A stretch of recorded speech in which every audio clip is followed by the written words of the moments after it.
मेरे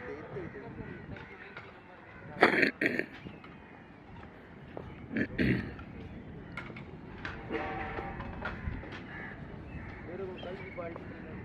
आज शाम को हम लोग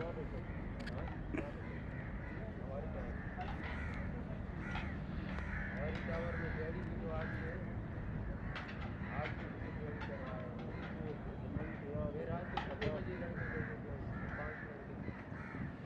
6 बजे 6:30 बजे शाम को लेके 1 बजे उनको घर पे जाए 2 घंटे की पूरा जो डैडी पूरा लंच हुआ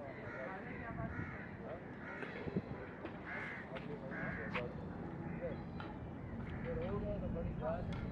घर का मेरे को नहीं लगता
उधर पे सामने उधर